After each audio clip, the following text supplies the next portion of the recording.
안녕하십니까. 대미지도사 법학개론 강의를 맡은 천진우입니다.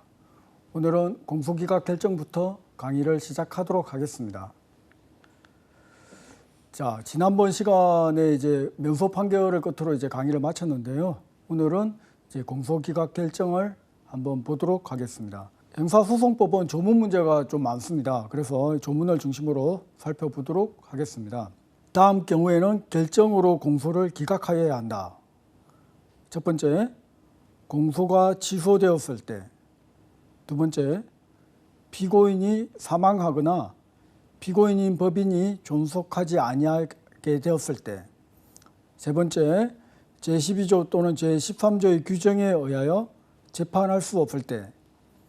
네 번째, 공소장에 기재된 사실이 진실하다 하더라도 범죄가 될 만한 사실이 포함되지 아니할 때. 자, 이 항에 보면 진항의 결정에 대하여는 즉시 항고를 할 수가 있습니다. 그러면 12조 제13조가 어떻게 되냐면요. 동일 사건과 수개의 소송 계속이라고 해가지고 동일 사건이 사물관할을 달리하는 수개의 법원에 계속된 데에는 법원 합의부가 심판을 합니다. 그리고 관할이 경합되어 가지고 동일 사건이 사물관할을 같이 하는 수개의 법원에 계속된 때에는 먼저 공소를 받은 법원이 심판합니다. 단 각 법원에 공통되는 직권 상급법원은 검사 또는 피고인의 신청에 의하여 결정으로 뒤에 공소를 받은 법원으로 하여금 심판하게 할 수가 있습니다. 자, 그래서 정리를 할게요. 공소기각 결정은 이제 공소가 취소됐을 때 공소기각 결정합니다. 그리고 피고인이 돌아가셨을 때 재판이 진행될 수가 없잖아요. 거기에다가 피고인인 법인이 존속하지 아니하게 된 경우, 이 경우도 이게 재판 자체가 힘들겠죠. 그리고 범죄가 될 만한 사실이 포함되지 아니한 경우 이런 경우에는 공소기각 결정을 합니다. 자, 그래서 공소가 취소되었을 경우, 피고인이 사망한 경우, 사망입니다. 법인이 존속하지 아니하게 되었을 경우, 수개의 소송 계속 또는 관할의 경합에 의해서 재판 자체가 할 수 없을 때, 그리고 공소장에 기재된 사실이 진실하다 하더라도 범죄가 될 만한 사실이 포함되지 않을 때, 그때 뭐 한다고요? 공소기각 결정을 합니다. 자, 이런 거는 기술적인 거기 때문에 그런가 보다 이렇게 생각하시면 됩니다. 그래서 공소가 취소되고 피고인이 사망하고 법인이 존속하지 아니하고 이때 공소기각 결정하더라. 그리고 범죄가 될 만한 사실이 포함되지 아니한 때 이때는 공소기각 결정을 하더라. 그 다음에 동일 사건과 그다음 소송 계속, 관할 경합 이런 경우에는 공소기각 결정을 하더라. 이 정도로 이제 정리를 하시면 될 것 같습니다. 근데 이게 시간이 많을 때는 이렇게 하시면 되는데요. 그러면 또 뭐가 나오냐면 이제 그 공소기각 결정을 다시 한번 정리를 하면 이제 피고인 사망했을 때 그다음 법원이 행하는 재판 종류는 공소기각 결정. 그런데 만약에 피고인에 대해서 재판권이 없을 때는 뭘 할까요? 그때도 공소기각 결정을 할까요? 이때는 공소기각 판결을 합니다. 자, 공소기각 결정은 공소의 취소, 피고의 사망, 법인이 존속하지 않은 때가 있는데요. 자, 이게 계속 시험에 나온 겁니다. 반복하면 공소가 취소되었을 경우, 피고인이 돌아가셨을 때, 법인이 존속하지 아니했을 경우, 수개의 소송 계속 또는 관할의 경합에 의해 재판할 수 없을 때, 공소장에 기재된 사실이 진실하다 하더라도 범죄가 될 만한 사실이 포함되지 않을 때, 그때 뭐 한다고요? 공소기각 판결이요? 아닙니다. 공소기각 결정을 합니다. 자, 그래서 지금은 이게 보면 그런가 보다, 저 강사분이 왜 저리 자꾸 반복을 할까 이렇게 생각이 되지만 나중에 시험장에 가면 이게 공소기각 결정인지 판결인지 이제 잘 헷갈릴 수도 있어요. 그러면 이제 그냥 교과서를 보고 그냥 있는 걸 그대로 보면 이게 뭔지 감이 안 와요. 그냥 답답해지고. 그런데 이 시간이 있을 때 조문을 한번 볼게요. 조문을. 그렇게 되면 이해가 될 수도 있을 거예요. 327조에 보면 형사소송법 327조에 보면 공소기각 결정이 아니라 판결을 한답니다. 자, 다음의 경우에는 판결로서 공소기각의 선고를 하여야 한다. 그러니까 첫 번째, 피고인에 대하여 재판권이 없는 때. 두 번째, 공소제기의 절차가 법률의 규정에 위반하여 무효가 됐을 경우에. 세 번째, 공소가 제기된 사건에 대하여 다시 공소가 제기되었을 때. 네 번째, 329조의 규정에 위반하여 공소가 제기되었을 때. 다섯 번째, 고소가 있어야 죄를 논할 사건에 있어서 고소의 취소가 있을 때. 여섯 번째, 피해자의 명시한 의사에 반하여 죄를 논할 수 없는 사건에 대하여 처벌을 희망하지 아니하는 의사표시가 있거나 처벌을 희망하는 의사표시가 철회되었을 때, 이런 경우에는 공소기각 판결을 합니다. 그러니까 친고죄나 반의사 불벌죄의 경우에 그 경우에 공소기각 판결을 하게 됩니다. 자, 그러면 329조는 뭐냐? 327조 제4호에 보면 329조의 규정에 위반하여 공소가 제기되었을 때라고 이렇게 되어 있는데요. 그러면 329조가 뭐냐 하면 공소 취소에 의한 공소기각의 결정이 확정된 때에는 공소 취소 후 그 범죄 사실에 대한 다른 중요한 증거를 발견한 경우에 한하여 다시 공소를 제기할 수 있다. 이렇게 되어 있는데, 이제 거기에 대해서 위반하여 공소가 제기되었을 경우에는 그때는 공소기각 판결을 하더라. 자, 이렇게 보시면 됩니다. 자, 여기서 좀 주의를 기울여야 될 게, 친고죄에 있어서 고소가 취소된 때 법원이 행하는 재판의 종류는 공소기각 판결입니다. 공소기각 판결. 공판전, 자, 그다음에 피고인에 대해서 재판권이 없는 경우에는 그러한 경우, 그다음에 친고죄 사건에 대해서 고소의 취소가 있을 경우, 그다음에 공소의 제기 절차가 법률의 규정에 위반하여 무효인 때는 공소기각 판결을 합니다. 이 강의를 들으시는 분은 이제 제가 하는 말을 이걸 이제 뭐 보통 이제 쉐도잉이라고 하는데 한번 입술로 한번 따라해 보세요. 지금 하는 걸 가만히 있지만 마시고. 그다음에 공소가 취소되었을 때는 공소기각 결정을 합니다. 자, 이거는 어차피 마지막에 정리를 하셔야 됩니다. 자, 그래서 피고인에 대한 재판권이 없는 때는 맨 마지막에는 이제 감호를 하셔야 돼요. 아, 재판권이 없구나 하면 공소기각 판결을 해야 되고요. 그다음에 친고죄 사건에서 고소의 취소가 있을 때는 공소기각 판결입니다. 판결. 그다음에 시효가 완성되었을 때는 저번에 했죠. 완패, 학사면소 해가지고 시효 완성이 됐을 때는 그 면소 판결을 해야 됩니다. 면소 판결.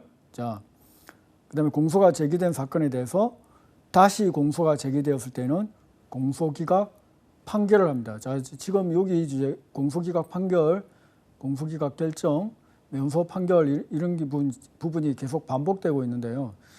이 부분은 포기하시면 안 됩니다. 왜냐하면 사실 문제 중에 여기에 한 문제가 나올 가능성이 있는데 이건 아주 단순한 거거든요. 뭐 복잡하고 뭐 생각할 거리도 없어요. 그래서 이 부분은 정리를 하면 뭐 2, 3분 만에 정리를 할 수도 있기 때문에, 근데 마지막 막판에 처음부터 보면 이게 뭐지 하면서 이게 좀 압박감을 느낄 수도 있을 거예요. 근데 지금 있을 때 정리를 하셔가지고 나중에 시험장에서는 30초 만에 정리할 수 있게끔 자기만의 것으로 정리를 하셔야 됩니다.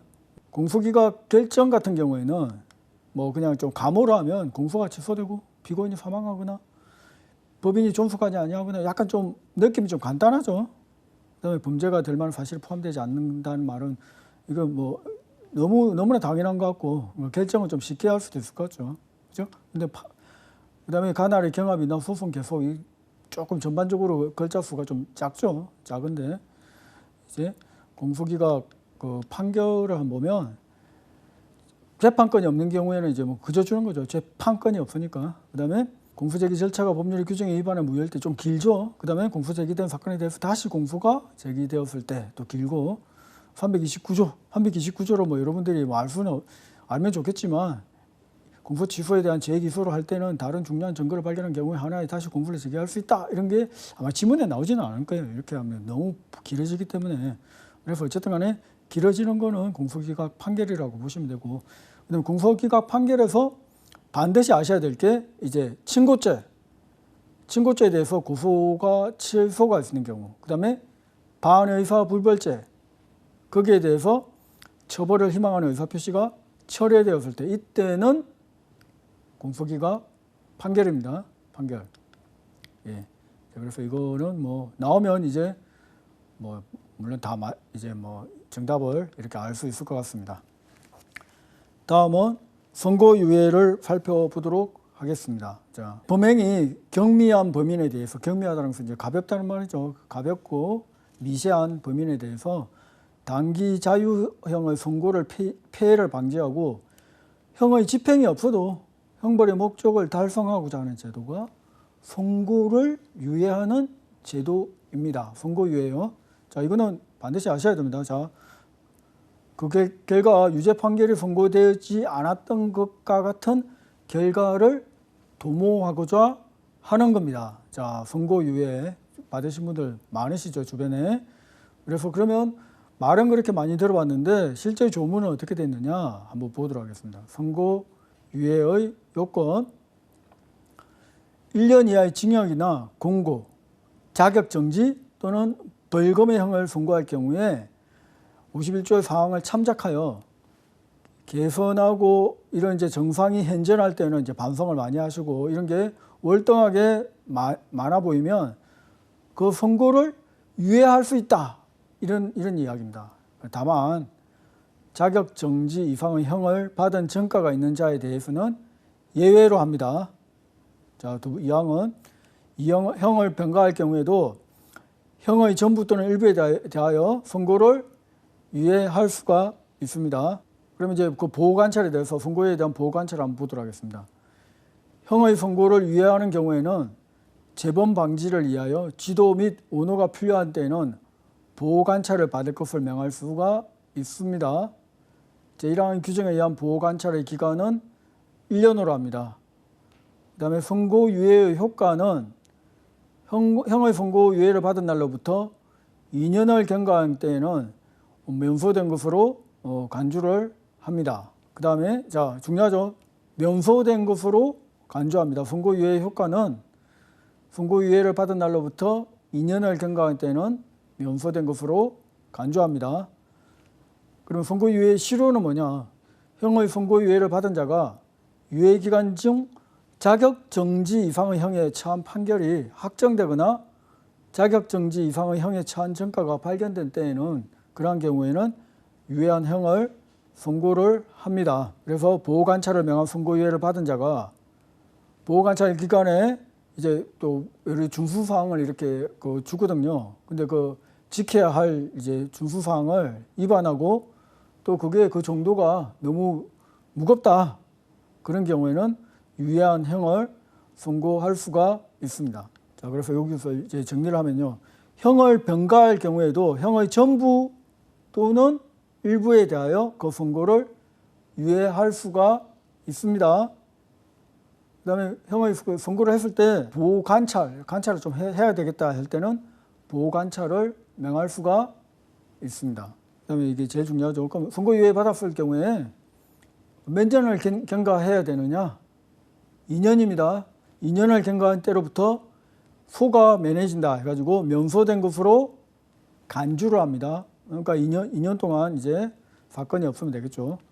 그 다음에 형의 선고유예를 받은 자가 유예기간 중 자격정지 이상의 형에 처한 판결이 확정이 되거나 자격정지 이상의 형에 처한 전과가 그전에는 발견 안 된 게 발견이 된 때는 유예한 형을 선고를 합니다. 이런 걸 이제 선고유예의 실효라고 합니다. 그래서 선고유예 기간 중 벌금형 이상의 판결이 확정된 때가 아닙니다. 자격정지 이상의 형에 관한 이제 판결이 확정되거나 자격정지 이상 형에 처한 전과가 발견된 때에는 그런 경우에는 선고유예가 실효됩니다. 자, 그래서 정리를 해볼게요.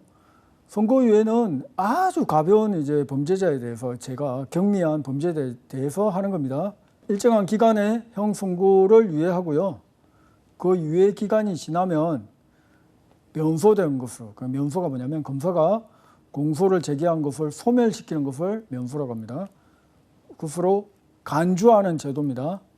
자, 그래서 이 부분을 여러분들이 이제 조금 집중하시기 바랍니다. 자, 그 다음에 이제 집행유예에 대해서 알아보도록 하겠습니다. 자, 집행유예의 선고를 받은 후 그 선고의 실효 또는 취소됨이 없이 유예 기간을 경과하더라도 이거는 형의 선고는 있었어요. 그래서 안타깝지만 선고가 있었다는 사실 자체가 없어지는 건 아니죠. 그래서 전과가 남죠. 그래서 이제 범인의 연령, 성행, 지능과 환경, 그러니까 성정과 행동을 말하죠. 지능과 환경이고 피해자에 대한 관계, 범행의 동기라든가 수단의 결과, 동기가 그랬고 결과는 왜 그랬고 왜 때렸냐, 뭐 결과가 뭐 참혹하냐, 그다음에 범행 후에는 어떻게 행동을 했냐, 범행 후의 정황 등을 참작하여 형의 집행을 유예합니다. 범죄 기록은 남아 있습니다. 범죄 기록은 남아 있고 집행을 유예하는 것입니다. 자, 그래서 나중에 보면 이제 그 피해자에 대한 관계나 범죄 후에 어떤 이제 상황이 되었느냐 이런 것도 중요하다고 볼 수가 있겠죠. 그래서 그럼 중요한 게 이제 집행유예 요건이 뭔지 한번 봅시다. 이게 3년 이하의 징역이나 공고 또는 500만 원 이하의 벌금을 선고할 경우에 좀 전에 본 상황을 참작하여 성행이나 뭐 상황이나 이런 걸 참작하여 그 정상적인 상황에 참작할 만한 사유가 있는 때는 1년 이상 5년 이하의 기간의 형의 집행을 유예할 수가 있습니다. 자, 다만 공고 이상의 형을 선고한 판결이 확정된 때로부터 그 집행을 종료하거나 면제된 후 3년까지의 기간에 범한 죄에 대하여 형을 선고하는 경우에는 그러하지가 않습니다. 자, 형을 변가할 경우에는 그 형의 일부에 대하여 집행을 유예할 수 있습니다. 자, 그래서 이걸 지금 강의를 들으시면 좀 답답하다 이렇게 생각이 드실 수도 있는데 이 키 포인트만 이렇게 좀 보시면 수험에는 뭐 지장이 없을 것 같습니다. 그래서 요건이 뭐냐면 3년 이하의 징역이나 공고 또는 500만 원 이하의 벌금의 형을 선고할 경우 이야기입니다. 여기도 마찬가지로 보호관찰, 사회봉사, 수강명령, 이제 그 어디 강의를 들어라 이렇게 형의 집행을 유예하는 경우에는 보호관찰을 받을 것을 명하거나 사회봉사, 수강명령을 명할 수 있다. 세 가지죠. 그 다음에 보호관찰의 기간은 집행을 유예한 기간으로 한다. 다만 법원은 유예기간의 범위 내에서 보호관찰 기간을 명할 수도 있습니다. 그다음 사회봉사 명령이나 수강명령은 집행유예 기간 내에 이를 집행을 합니다. 그다음 집행유예도 실효가 있습니다. 집행유예 선고를 받은 자가 유예 기간 중에 이걸 이제 고의로 해야 됩니다. 고의로 범한 죄로 실수가 아니라 고의로 범한 죄로 공고 이상의 형의 실형을 선고받아 그 판결이 확정된 때에는 집행유예 선고는 그 효력을 잃습니다. 그럼 집행유예 취소는 어떻게 될까요? 집행유예 취소를 받은 후에 이제 일정한 사유가 발각된 때는 집행유예 선고를 취소를 합니다. 그래서 이제 뭐 보호관찰이나 사회봉사, 수감명령 뭐 이런 것도 위반하고 하면 집행유예 선고를 취소할 수가 있습니다. 그럼 집행유예 그 제일 중요한 효과가 어떻게 되죠? 효과가 집행유예 선고를 받은 후 그 선고의 실효 또는 취소됨이 없이 그러니까 아무 사건 사고 안 치고 유예 기간을 경과한 때에는 형의 선고는 효력을 잃는다 이렇게 이제 규정되어 있습니다. 그래서 뭐 여기 효력을 잃는다가 무슨 말이냐 이렇게 뭐 여러 가지 생각할 필요 없이 형의 선고는 효력을 잃는다 이렇게 알아두시면 될 것 같습니다. 자, 그래서 집행유예는 형 선고함에 있어서 일정 기간 동안 형 집행을 안 하겠다. 유예하고 유예 기간이 지나면 어떻게 된다고요? 형 선고의 효력을 잃게 하는 제도입니다. 이제 선고유예나 그 집행유예 중에 한 문제는 나오는데 거의 좀 가능성이 높은 게 이제 집행유예가 나오죠. 그다음에 그러면 선고유예는 효력이 뭐였어요? 효력을 상실하면 면소된 것으로 간주한다고 했고 집행유예는 현 선고의 효력을 잃게 하는 제도이다 이렇게 됩니다. 그래서 집행유예 효력을 상실하면 형 선고의 효력을 잃게 된다. 그래서 이걸 이제 좀 암기가 안 되시면 소가 제기되고 선고되고 집행된다 뭐 이런 식으로 흐름으로 파악을 하시면 혹시 시험장에서 또 도움이 될 수도 있습니다. 자, 그 다음에 형사소송법상 고소 고발에 대해서 알아보도록 하겠습니다. 자, 형사소송법 제223조에 보면 고소권자가 범죄로 인한 피해자가 고소할 수 있습니다. 피해자가 고소권자는 피해자입니다. 피해자. 자, 고발이 아닙니다. 자, 고소의 제한. 자기 또는 배우자의 직계 존속을 고소할 수는 없습니다. 아버지 어머니를 고소할 수는 없습니다. 자, 비피해자인 고소권자가 누가 있느냐? 자, 피해자의 법정 대리인은 독립하여 고소할 수 있습니다. 자, 법정 대리인이 계시는데 보니까 당사자가 뭐 일처리 제대로 못 하시는 것 같다 하셔가지고 피해자의 법정 대리인은 독립하여 고소할 수 있습니다. 제 어머니 아버지 자체를 범죄 행위로 고소할 수는 없고요. 피해자가 사망한 때에는 그 배우자, 직계 친족 또는 형제 자매는 고소할 수 있습니다. 피해자가 사망했기 때문에 배우자나 직계 친족이나 형제 자매는 고소할 수 있습니다. 그렇지만 그 단 피해자가 그 사망 전에 무슨 의사를 명시를 하셨으면 그 피해자의 명시한 의사에 반하지는 못합니다. 자, 그다음에 고소도 취소를 할 수가 있습니다. 고소를 취소도 할 수 있습니다. 고소는 제1심 판결 선고 전까지 이 취소를 할 수가 있습니다. 고소를 취소한 자는 다시 고소를 하지 못합니다. 그래서 피해자의 명시한 의사에 반하여 죄를 논할 수 없는 사건에 있어서도 처벌을 희망하는 의사표시의 철회에 관하여도 전 이하의 규정을 준용을 합니다.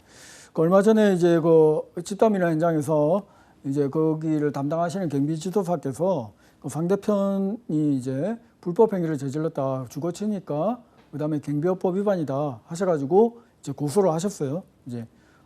만약 고소를 안 하시면 그 담당하시는 분이 나중에 또 자기의 직무에 대해 직무태만이나 민인 형사상 이렇게 또 책임이 있을 수도 있기 때문에 그 경찰에 고소를 하셨어요. 근데 거기에 대해서 경비지도사니까 일단은 그분이 법적인 권리가 있는지 없는지 여러 가지 해석이 있을 수는 있겠지만 일단은 고소를 하시고 구체적인 판단은 경찰서에서 하시겠죠. 근데 고소를 취소한 자는 만약 그 고소를 취소를 하시면 다시 고소하지는 못합니다. 그다음에 친고죄의 공범 중 그 1인 또는 수인에 대한 고소 또는 그 취소는 다른 공범자에 대해도 그 효력이 있습니다. 그래서 그 고소를 하면 그 공범자도 고소를 하게 된 그런 효력이 있습니다. 자, 친고죄에 대해서는 범인을 안 날로부터 6월을 경과하면 그 고소를 하지 못합니다. 예를 들어서 뭐 모욕을 했다, 나를 욕을 하고 다른 사람이 보는 데서 공공연하게 나를 뭐 비방했다, 뭐 이런 경우에 뭐 모욕죄로 고소를 할 수가 있는데 만약에 알고 난 다음부터 6개월을 지나면 고소를 하지 못합니다. 단 고소할 수 없는 불가항력의 사유가 있는 때에는 그 사유가 없어진 날로부터 기산을 합니다. 만약에 그때부터 뭐 제가 납치를 당했다든지 뭐 그런 상황이 있으면 그 사유가 없어진 날로부터 고소를 합니다. 기산을 합니다. 그다음에 고소 또는 그 취소는 대리인으로 하게 할 수가 있습니다. 자, 그래서 자기 또는 배우자의 직계 비속은 고소하지 못하고요. 내 어머니 아버지를 고소할 수 못하고요. 고소 고발은 구술로도 가능합니다. 입으로도 고소를 할 수는 있습니다.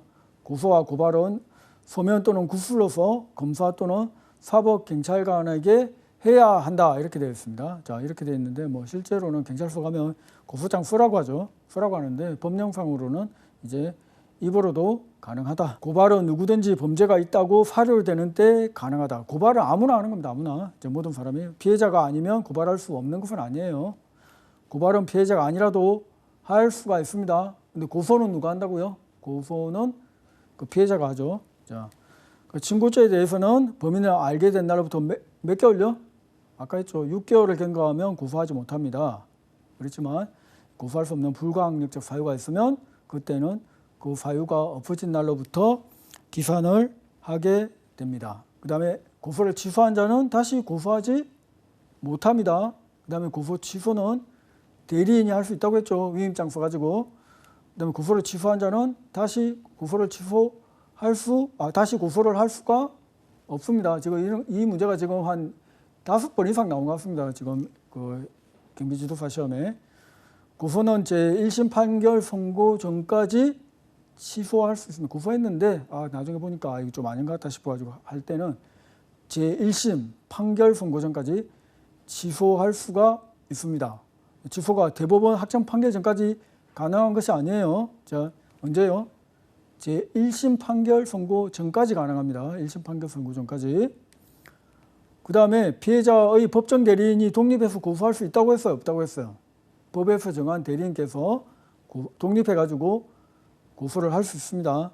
자, 피해자의 법정 대리인은 피해자가 동의를 안 한다고 하더라도 독립해서 고소를 할 수 있습니다. 그 이유는 뭐 여러 가지가 있겠죠. 뭐 여러 가지가 있을 텐데 어쨌든 간에 피해자의 법정 대리인은 피해자분이 약간 뭐 조금 뭐 건강이 안 좋다든지 뭐 정신적으로 문제가 있으시다든지 뭐 그렇게 하면 독립해서 법정 대리인께서 고소를 할 수가 있습니다. 자, 친고죄의 공범 중 그 1인에 대한 고소는 다른 공범자에 대하여도 효력이 있습니다. 제가 지금 벌써 두 번째, 세 번째 이야기를 합니다. 그런 걸 이제 고소 불가분의 원칙이라고 합니다. 고소 불가분의 원칙에 의해서 다른 공범자에 대하여도 효력이 있습니다. 자, 그래서 고소 고발은 이제 한 문제 정도가 2년에 한 번꼴로는 나올 수 있을 것 같습니다. 그래서 고소는 언제까지 취소할 수 있다고요? 제1심 판결 선고 전까지. 그 다음에 고소를 했는데 저기서 막 사정을 내가지고 뭐 그래가지고 살려주세요 뭐 이렇게 해가지고 고소를 취소를 했는데 그 다음에 그 사람들이 다시 안면을 바꿔가지고 이렇게 배신을 했을 때 그런 경우에 일단 고소를 취소를 하면 동일한 사건에 대해서는 다시 고소하지 못합니다. 친고죄의 고소기간은 범인을 알게 된 날부터 6개월입니다. 뭐 모욕을 당했는데 10년 뒤에 뭐 다시 고소 못합니다. 알게 된 날로부터 6개월 내에는 이제 하셔야 됩니다. 그 다음에 고소 또는 그 취소는 대리인이 할 수도 있습니다. 내가 뭐 글자를 잘 못 쓴다든지 글을 잘 못 읽고 뭐 할 때는 이제 대리인 시킬 수도 있죠. 고소의 취소는 대리인으로 하여금 하게 할 수도 있습니다. 따라서 고소의 취소는 대리가 허용되지 않는다 이렇게 하면 안 됩니다. 자, 다음은 이제 친고죄를 한번 보도록 하겠습니다. 자, 친고죄. 이제 친이 이제 고소하는 죄라고 이렇게 볼 수 있습니다. 그래서 친고죄는 범죄의 피해자 등이 법률이 정한 자의 고소가 있어야 공소를 제기할 수가 있습니다. 자, 예를 들어서 예전에는 뭐 성범죄, 뭐 강간이나 뭐 성추행 이런 경우에 이게 피해자가 이렇게 그 고소를 하였어야 됐어요. 근데 이게 나중에 이제 문제가 많아가지고 이제 과거에는 이제 성범죄 관련 친고죄 조항이 있었는데 이는 이제 피해자께서 그 명예나 아니면 2차 피해 등을 고려한 것이었습니다. 그러나 현재는 법 개정으로 인해서 강간이나 강제추행 등 형법상 성범죄에서 친고죄와 반의사 불벌죄가 규정이 사라졌습니다. 자, 그래서 피해자의 고소가 없어도 처벌은 가능해졌습니다. 자, 다시요. 자, 성범죄 옛날에는 여기 그 강의 들으시는 분들 중에 연세가 좀 있으신 분들도 있을 거예요. 그래서 옛날에는 성범죄자 관련해서 친고죄였는데 지금은 이제 친고죄가 아닙니다. 그다음에 형사소송법 고소기간에 보면 친고죄에 대해서는 이제 범인을 알게 된 날로부터 6월을 경과하면 고소하지 못합니다. 자, 이거 지금 벌써 5번 한 것 같습니다. 따라서 고소할 수 없는 불가항력의 사유가 있는 때는 그 사유가 없어진 날부터 기산을 합니다. 그래서 친고죄는 6월이죠. 6월. 친고죄는 이제 고소권자가 고소가 없는 경우에는 처벌을 할 수가 없습니다. 예를 들어서 사자의 명예훼손죄, 돌아가신 분의 이제 명예를 훼손하는 그런 경우가 있습니다. 그런 경우에는 이제 직접 이렇게 고소를 해야 됩니다. 그다음에 비밀침해죄, 내 비밀을 침해했다 이런 경우에도 고소를 해야 이제 처벌을 하고요. 그다음에 누가 요걸 다른 사람들에게 하고 다닌다, 아니면 이제 공공연하게 나를 모욕한다 이런 경우에는 본인이 이제 당사자들이 이제 고소를 하셔야 됩니다. 그다음에 업무상 비밀 누설죄는 이제 친고죄입니다. 친고죄 고소를 하셔야 돼요. 근데 강간죄, 강제추행죄, 이 성범죄죠. 이거는 친고죄일까요? 아닐까요? 자, 옛날에는 친고죄였지만 지금은 친고죄 아닙니다. 인지를 해가지고 수사를 할 수 있습니다. 다시 말을 하면 돌아가신 분, 사자라고 하죠. 죽을 사자, 사자의 명예훼손죄, 그리고 비밀침해죄, 그 다음에 모욕죄, 그리고 업무상 비밀누설죄는 고소가 있어야 됩니다. 친고죄입니다. 친고죄. 자, 어려운 건 아니죠.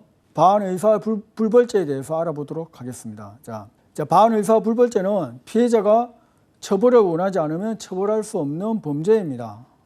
그래서 반의사 불벌죄는 피해자의 처벌의 의사표시가 없어도 공소 제기는 가능합니다. 예를 들어서 누가 나를 때렸는데 내가 맞았어요. 그러면 때린 사람은 폭행죄가 되겠죠. 폭행죄가 되는데 이제 그 지나가다가 경찰들께서 보셔가지고 이제 이 사람들을 이제 공소 제기가 될 수도 있습니다. 자, 이 경우에 이제 그러면 이제 그 가해자들이 저한테 와가지고 살려달라고 막 이렇게 뭐 좀 잘 봐달라고 이렇게 하는 경우도 있습니다. 그래서 이제 뭐 지금 자기 인생이 걸려 있니? 아니면 뭐 인생이 중요한 시점이라고 뭐 전과자가 되면 안 된다. 뭐 이렇게 자꾸 사정을 하고 그다음에 뭐 합의금으로도 얼마도 주고 이렇게 받고 하면 이렇게 하면 내가 이제 내가 피해자가 처벌을 원하지 않습니다. 이렇게 하면 이 처벌을 할 수가 없습니다. 이제 그런 걸 의사에 반해서는 처벌을 할 수 없다. 이렇게 해가지고 반의사 불벌죄, 벌하지 않는다. 내 의사에 반하여 벌하지 않는다. 이렇게 이제 하는 범죄입니다. 죄입니다. 고소는 1심 판결 선고 전까지 취소할 수 있습니다. 자, 7번 한 것 같습니다. 자, 고소를 취소한 자는 다시 고소하지 못하고요. 피해자의 명시적 명시한 의사에 반하여 죄를 논할 수 없는 사건에 대해서 있어서도 이제 처벌을 희망하는 의사표시의 철회에 관해서도 전 이항의 규정을 준용합니다. 자, 그러면 이제 공소기각 판결을 다시 보도록 하겠습니다. 이제 아까 했죠. 판결. 결정이 좀 이제 쉽다고 했고 판결이 좀 길다고 했죠. 그래서 피고인에 대하여 재판권이 없는 경우 공소기각 판결입니다. 자, 그 다음에 공소제기 절차가 법률의 규정에 위반하여 무효인 경우, 그 다음에 공소가 제기된 사건에 대해서 다시 공소가 제기된 경우, 그 다음에 뭐 329조 규정에 위반해서 공소가 제기된 경우, 길죠 329조는. 그 다음에 고소가 있어야 될 죄를 논할 사건에 대해서 고소의 취소가 있는 경우. 자, 그래서 뭐 친고죄 같은 경우 이런 경우에는 자, 공소기각 판결입니다. 판결. 예. 자, 피해자의 명시한 의사에 반하여 죄를 논할 수 없는 사건에 대해서 처벌을 희망하지 아니하는 의사 표시가 있거나 처벌을 희망하는 의사 표시가 철회되었을 경우 이런 경우에 이제 공소기각 판결입니다. 반의사 불벌죄가 뭐냐?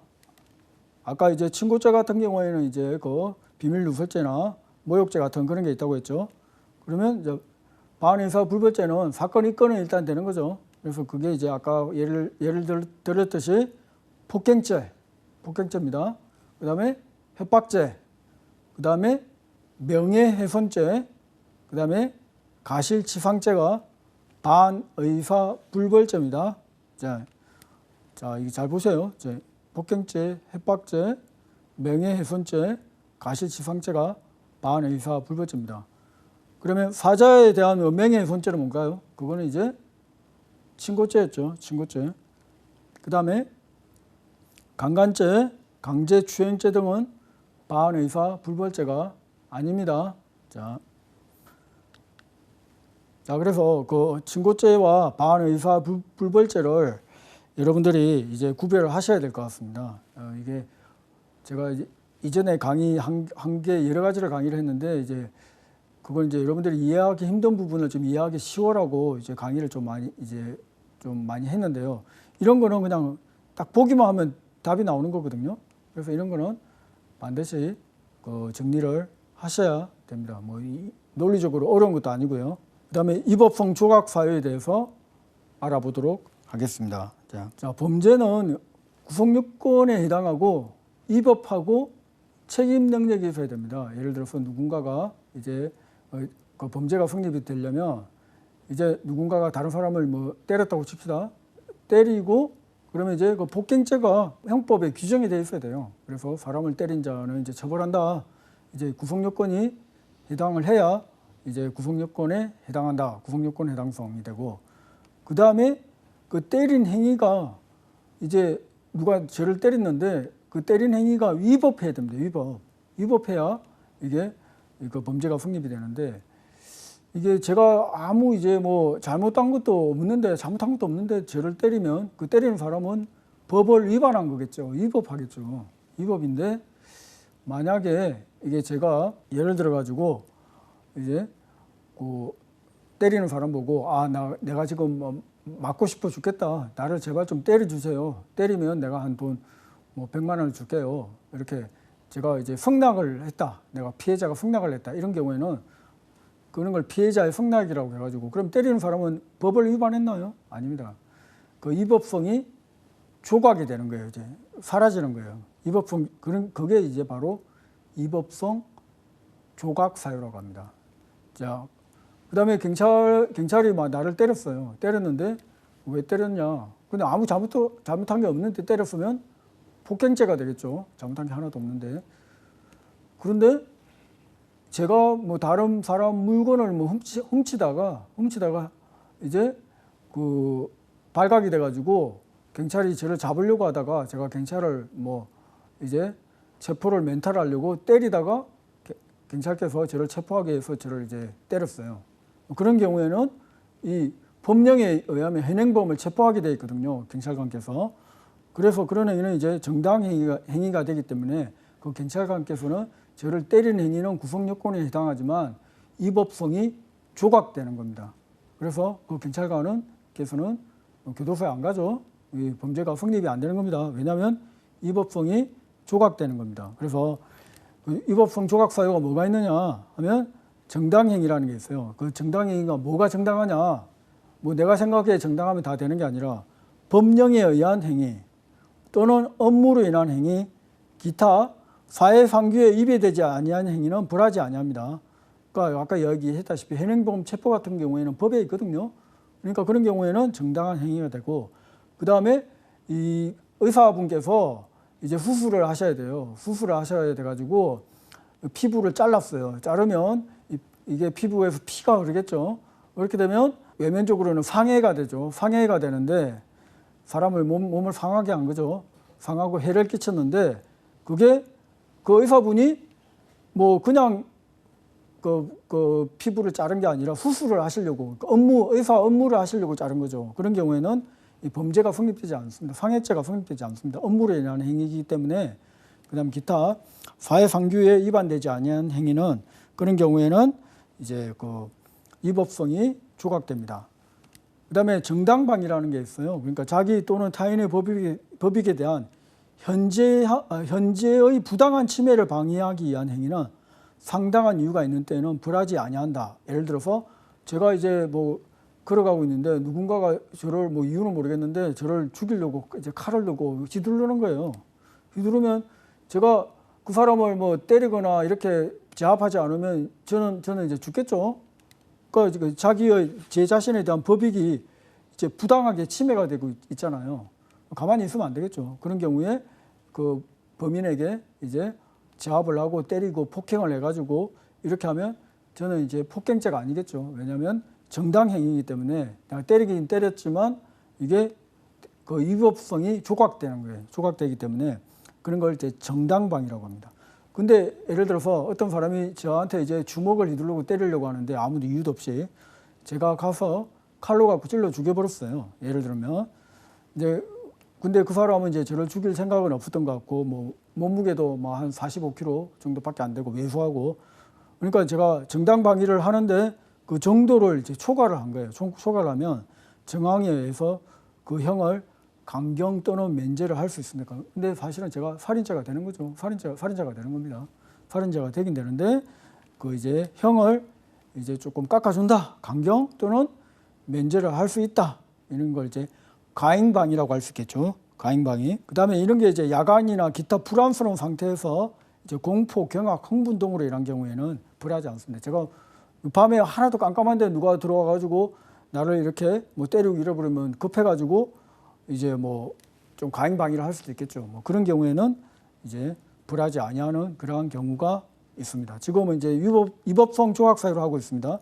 그다음에 긴급피난이라는 게 있습니다. 자기 또는 타인의 법익에 대한 현재 위난을 피하기 위한 행위는 상당한 이유가 있는 때는 벌하지 아니합니다. 그러니까 예를 들어서 뭐 어떤 개가 저를 엄청나게 큰 개가 저를 뭐 물으려고 쫓아오고 있어요. 그러면 이제 마침 옆에 어떤 집에 문이 열려 있어 가지고 이게 주인 허락도 안 받고 이렇게 들어가 버린 거예요. 그 상황에서 가만히 있으면 개한테 이제 물릴 건데 똑똑똑 해가지고 주인한테 주인님 제가 지금 들어가도 되겠습니까? 이렇게 할 수는 없겠죠. 왜냐하면 지금 엄청나게 현재 위난이 있기 때문에 그런 경우에는 바로 들어가 버리면 구성요건 해당성이 주거침입죄가 되겠죠. 주거침입이 되는데 그러면 그 행위에 있어서 내가 그 위난이 있었기 때문에 이 긴급피난이다 이렇게 해가지고 위법성이 조각되게 됩니다. 그 다음에 이제 자구행위라는 게 있어요. 스스로 자자에다가 구한다. 내가 스스로 해결한다, 구한다 이런 이야기인데 법정 절차에 의하여 청구권을 보존하기 불가능한 경우에 그 청구권의 실행 불능 또는 현저한 실행 곤란을 피하기 위한 행위는 상당한 이유가 있는 때에는 벌하지 아니한다 이렇게 해가지고 예를 들어서 뭐 제 돈을 누가 10억을 빌려갔어요. 빌려갔는데 이 사람이 뭐 갑자기 전 재산을 다 팔고 처분을 하고 어디 그런 와중에 공항에서 제가 그 사람을 만난 거예요. 보니까 그분이 이제 비행기를 타면 그분은 외국으로 이렇게 달아나 버리는 거죠. 달아나 버리면 저는 이제 10억을 받기가 되게 좀 힘들겠죠. 청구권 보존하기가 불능 그런 경우에 제가 일단은 원칙은 이제 경찰을 불러가지고 이렇게 뭐 어떻게 하든가 했어야 될 텐데 제가 이제 그분을 도망 못 가게 뭐 체포를 한다든지 뭐 이런 식으로 이제 급박한 이제 자기 이제 청구권을 보존하기 불능한 경우에는 이제 뭐 범죄 이제 구성 요건에 해당한다고 하더라도 이제 스스로 자구행위라고 이제 인정이 되면 그런 경우에는 위법성이 조각이 됩니다. 예. 그런 경우에도 형을 이제 나중에 초과한 경우에는 형을 강경 또는 면제할 수가 있습니다. 그다음에 이제 법관이 발부한 구속영장에 의해서 사법경찰관이 피의자를 구속하는 행위에 적용될 수 있는 위법성 조각 사유는 이제 정당행위입니다. 이제 법관이 이제 발부를 하죠. 이제 법령, 업무, 기타 사회 상규에 어긋나지 않은 행위는 정당행위입니다. 그래서 뭐 경찰이 저를 구속하는데 이제 적법하게 했으면 그 법령에 따라서 했겠죠. 그러면 저는 그 사람한테 이렇게 신체의 자유가 침해가 되지만 그게 이제 그 경찰관께서 형사처벌을 받는 게 아니라 위법성이 법령에 의해서 위법성이 조각되기 때문에 그분은 범죄가 성립되지 않는 것입니다. 그래서 정리를 할게요. 정리를 하면 위법성 조각 사유는 정당행위, 긴급피난, 자구행위, 그 다음에 피해자의 승낙이 있습니다. 그 다음에 또 정당방위가 있고요. 수업용으로는 이것만 정리를 하면 되죠. 정당방위, 긴급피난, 자구행위, 정당행위, 피해자의 승낙. 이거는 형법에 명시가 되어 있습니다. 형법에 명시가 되어 있기 때문에 시험에 출제가 돼도 뭐 할 말이 없죠. 그 다음에 이제 물건을 택배로 이제 배달하러 온 택배기사를 강도로 착각해가지고 이제 경비원이 때릴 수도 있어요. 그러니까 사실은 경비원께서는 이렇게 뭐 법령에 의해서 이제 경비 업무를 한다든지 이렇게 자기가 정당하다 이렇게 생각했는데 사실은 이게 엉뚱하게 자기가 망상을 한 거예요. 이제 그르게 생각을 한 거예요. 그런 걸 오상방위라고 합니다. 오상방위를 하는데 오상방위는 위법성 조각 사유가 되는 그 전제되는 사실이 대한 착오를 한 거예요. 그러니까 이런 걸 허용 구성 요건, 허용 상황의 착오라고 하는데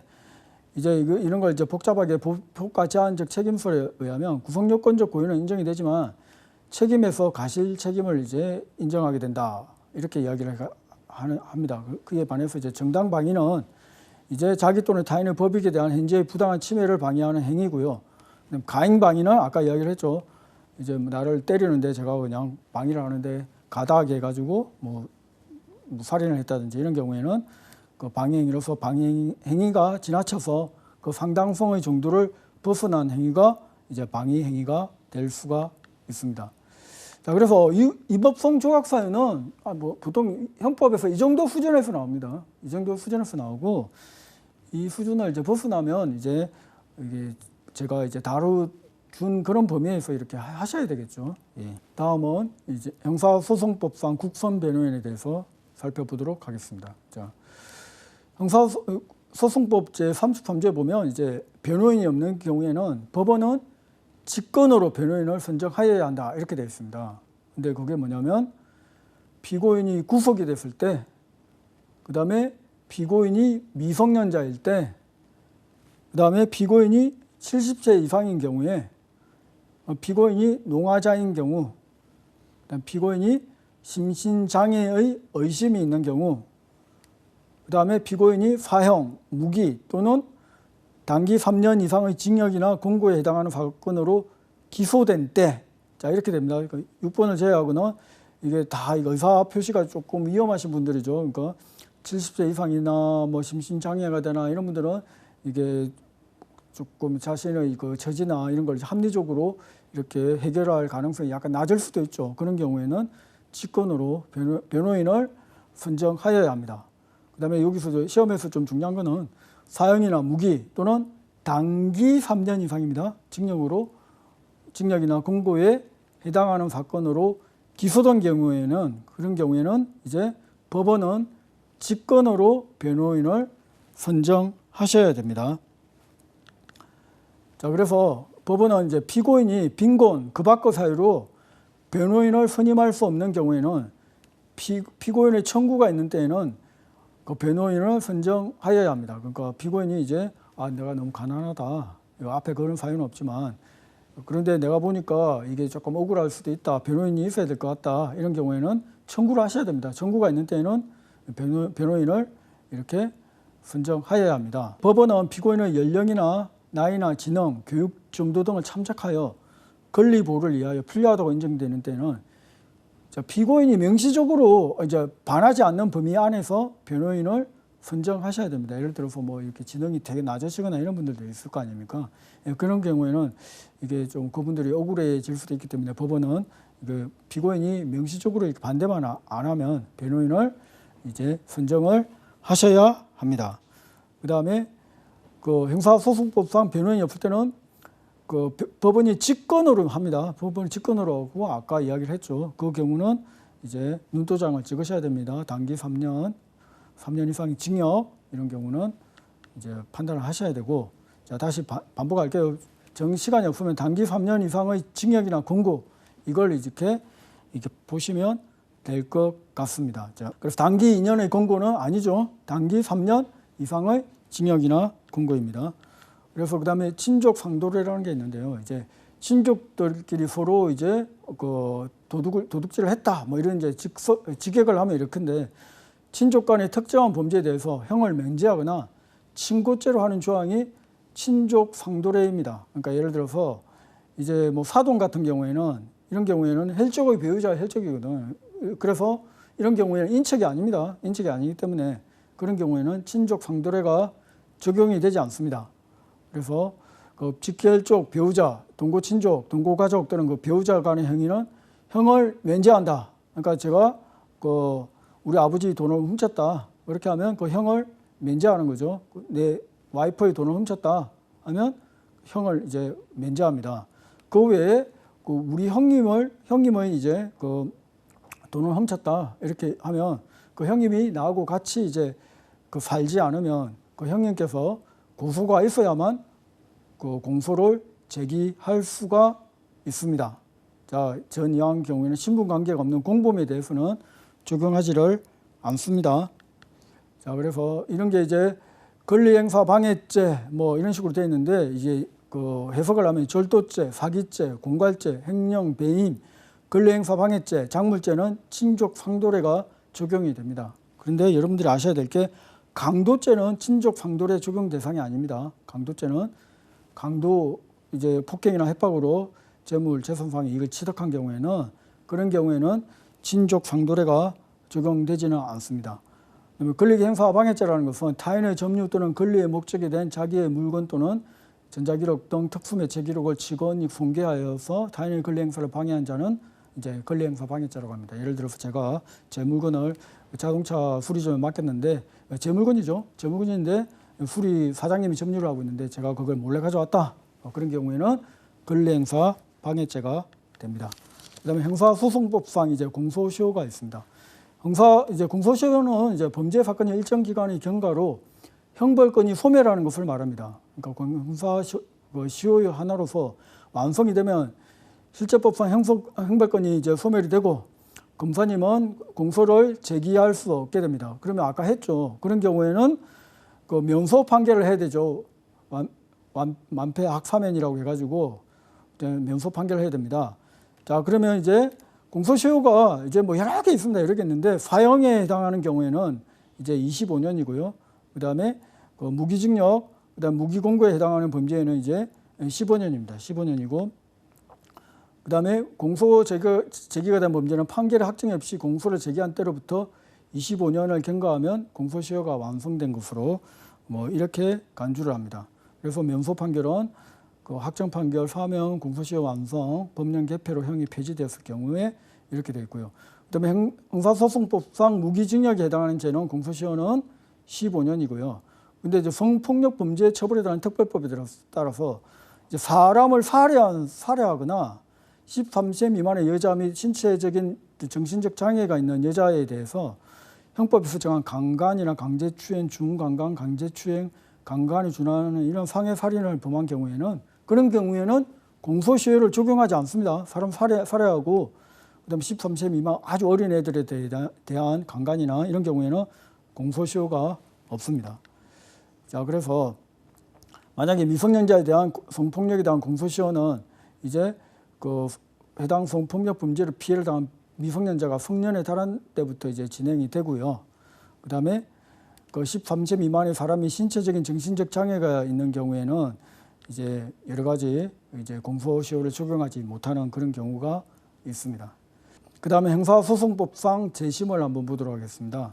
자, 이 재심 이유를 한번 보시면 됩니다. 최근에 이제 이거 억울하게 옥살이를 하셔가지고 재심해가지고 풀려나시는 분들이 계시죠. 자, 그래서 이 조문은 되게 많습니다. 되게 많은데 이제 재심은 그 유죄 확정 판결에 대해서 그 선고를 받은 자의 이익을 위해서 청구를 할 수 있습니다. 그 중에서 여러분들이 좀 아셔야 될 게 원 판결에 증거된 서류 또는 증거물이 확정 판결에 의해서 위조 또는 변조된 것이 증명된 때, 그다음에 원 판결의 증거된 증언 또는 감정, 통역 또는 번역이 확정 판결에 의하여 허위인 것이 이제 증명된 때, 이런 경우, 그다음에 무죄로 인하여 유죄의 선고를 받은 경우에 무고로 인해서 받은 경우에 그 무고의 죄가 확정 판결에 의해서 증명된 경우, 이런 경우에는 이제 재심 사유로서 청구를 할 수가 있습니다.